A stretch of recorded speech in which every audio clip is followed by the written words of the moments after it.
Olá pessoal, tudo bem com vocês? Hoje nós iremos iniciar a nossa semana, uma semana abençoada, com um tema bastante interessante e que muitos têm vergonha de falar. Veja só, vergonha de falar sobre o próprio corpo. A gente precisa mudar esse conceito, não precisa? Então vamos lá? Nós vimos o corpo humano, sistema digestivo, sistema respiratório, sistema sanguíneo, sistema reprodutor. E agora nós iremos falar sobre a puberdade, uma fase que muitos de vocês já estão enfrentando. Vamos lá? No 5º ano, não dá mais para acreditar que as crianças vêm da cegonha, não é mesmo? Nós já aprendemos os aparelhos reprodutor feminino e o aparelho reprodutor masculino. Nós sabemos que o do homem não chama bibiu e pipiu. Se chama, qual que é o nome? Pênis, né? Nós temos então o rapaz, né? Ele tem o pênis. E a moça, né, a mulher, ela não tem a pepequinha, não. E nem a fulana, ela tem o quê? A vagina. Nós temos que aprender os termos corretos, né, pra gente conseguir identificar quando algo está errado no nosso corpo. Porque quando você vai ao médico, ele não vai falar assim, ó, deixa eu ver seu bibiu, deixa eu ver a pepequinha. Não. Quando você vai escutar lá, né, na televisão uma reportagem ou algo assim relacionado à sexualidade, aos cuidados de higiene do nosso corpo, não vai falar assim pepeca e bibiu, vai falar pênis e vagina, aparelhos reprodutores femininos e masculinos. Então fiquem atentos. Então, pessoal, vocês já devem ter notado, né, algumas mudanças no corpo de vocês. E essas mudanças se chamam o início da puberdade, né, que antecede a fase adulta. O corpo de vocês, a mente de vocês vão se modificando. Para quê? Para se tornarem adultos. Geralmente, as meninas iniciam essas mudanças entre 10 a 14 anos e os meninos entre os 12 aos 16 anos. Então, fiquem atentos. Para as meninas, essas mudanças se iniciam com o crescimento dos seios, com o alargamento dos quadris e também com o início, né, do ciclo menstrual, com a primeira menstruação. Vocês já conversaram sobre menstruação com seus pais? Como que foi essa conversa? Agora, os meninos muitas vezes iniciam essa puberdade mais tardio do que as meninas. Por isso, às vezes, a gente olha as meninas maiores, com espinhas, com seios, com os quadris mais definidos, e os meninos não. Mas, porque eles ainda não chegaram nessa etapa, ok? Outro fator muito interessante é a questão da voz, né? Da voz dos meninos. Ela irá se modificar em torno desse tempo, em torno da puberdade. Por isso, às vezes essa pessoa está falando aqui, o rapaz ainda está falando com a voz de criança e de repente já está falando grosso, está falando uma voz de arroto e você fica, nossa, mas né, não é ele que está falando. Por isso, essa voz ainda está se formando e vai mudar de acordo com o tempo. Entre esses fatores da puberdade, nós temos 3 mudanças que é comum entre os meninos e as meninas. A primeira é a acne. A acne é algo super comum. Às vezes, bem no início, a gente vai ficar com vergonha, outras pessoas que têm menos vão fazer piadinhas, né? Mas é algo comum. Tem pessoas que têm menos, tem pessoas que não têm tantas assim, né? O que a gente pode fazer para evitar as acnes? Lavar o rosto. Mas vai evitar, assim, quem tem acne, quem tem espinha é porque é falta de higiene? Não, não é. Mas uma forma de evitar é lavar o rosto. Então, lave bem o rosto com sabonetes próprios, utilize protetor solar.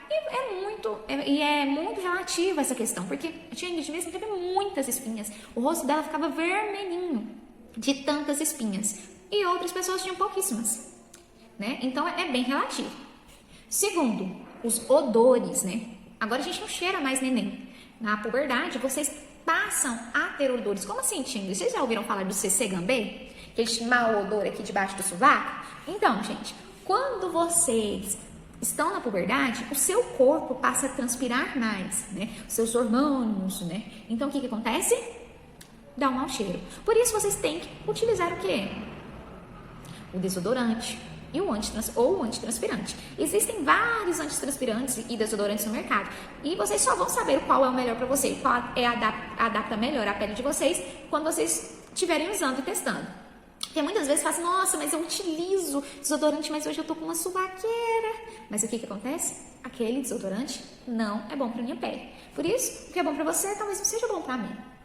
O terceiro e último, que muita gente fica com vergonha, que são as atrações. Agora, aquele coleguinha chato, talvez não é tão chato assim, talvez você comece a achar ele bonitinho, e da mesma forma o menino começa a achar a menina bonitinho. Isso é comum nessa fase. Por quê? Porque vocês começam a modificar o corpo, a ter mais emoções à flor da pele, né? E os hormônios estão aí presentes, né? Então, as atrações também é algo comum da puberdade. Por falar de emoções, nós também temos que falar sobre as alterações de humor. Qualquer coisinha parece que é um pesadelo pra gente. Se a mãe fala assim, vai limpar o quarto, meu Deus, minha mãe me mandou limpar o quarto, como assim? Eu sou o filho dela. Nossa Senhora, por quê, gente? Vocês não são mais crianças. As pessoas que vão te ver já vão notar, não vão te tratar como um bebezinho mais. Vocês são agora adolescentes, vocês estão passando por essa dificuldade, essa transição entre a vida infantil com a vida adulta, né? A vida com responsabilidades, e lidar com as responsabilidades às vezes é frustrante. Você tinha mesmo, não é adolescente, mas às vezes dá cada grito, e é muito comum. E a gente tem que aprender a lidar com esses sentimentos, né? Às vezes as coisas não são tão graves e a gente acaba aumentando ou ofendendo alguém sem necessidade. Por isso, tome muito cuidado com essa questão. Ah, sentiu vontade de chorar? Chora. Sentiu vontade de gritar? Grita. Mas tome cuidado para não ofender ninguém. E, se possível, sempre peça desculpa, porque eles vão entender. Sempre fala, é a aborrecência. Bom, pessoal, e a melhor forma de passar por essa etapa é o diálogo. Converse sempre com quem você confie, né? Seja pai, mãe, avô, tio, irmão mais velho, irmão mais novo, né? Você precisa entender as etapas do seu corpo. Você precisa amar o seu corpo, porque quando a gente se ama, é bem mais fácil gostar dos outros, né? O que acontece? Muitas vezes a gente sente vergonha. A Tia Ingrid vai contar o relato dela. Quando ela era mocinha da idade de vocês, ela fazia inclusive o 5º ano, ela teve o primeiro ciclo menstrual, né? Eu comecei a minha puberdade. E o que acontece? Foi bem na escola. E eu sujava a minha roupa e eu sentia tanta vergonha daquilo. Tanta vergonha. E algumas pessoas faziam piadinhas de mim, assim, né? Por ter ocorrido aquele fato. E era algo tão comum. E durante muito tempo, eu não gostava daquilo. Eu não entendia que aquilo era algo bom pra mim, que era a saúde do meu corpo. Eu não entendia. Eu sentia ódio daquilo. Por quê? Porque todas as vezes eu sujava a minha roupa. Mas aí, agora, eu entendo que às vezes eu preciso o quê? Conversar com a minha mãe, pedir ajuda, né? Pra saber como utilizar o absorvente, né? E também eu precisava me amar, porque a partir daquele momento eu poderia dar à luz uma vida. E isso faz com que, quando a gente passa a entender as nossas fases, a dos meninos, a mudança de voz, a mudança corporal, e da mesma forma das meninas, nós passamos a nos amar mais, a nos cuidar mais, né? Até, por exemplo, com essa fase que a gente falou de odores, falou de menstruação, falou de pelos, a gente precisa ter um cuidado diferenciado com a nossa higiene. E quem vai nos ensinar isso os nossos responsáveis, são os nossos cuidadores, tá bom? Se vocês tiverem alguma dúvida também, pode pesquisar na internet, pode perguntar. A gente não pode ficar parado no tempo, odiando o nosso corpo, como a Tia Ingrid já fez um tempo lá atrás, tá bom? Então, assistam o vídeo quantas vezes vocês quiserem, assistem perto dos pais de vocês, conversem com os pais de vocês, se questionem, porque isso é algo natural. Tanto é que está lá no nosso livro de ciências, né? Pra gente aprender sobre reprodução, pra gente aprender sobre puberdade, pra gente aprender sobre mudanças, pra gente aprender sobre o nosso corpo. Ok, pessoal? Então, por hoje é só. Um beijo. Até mais.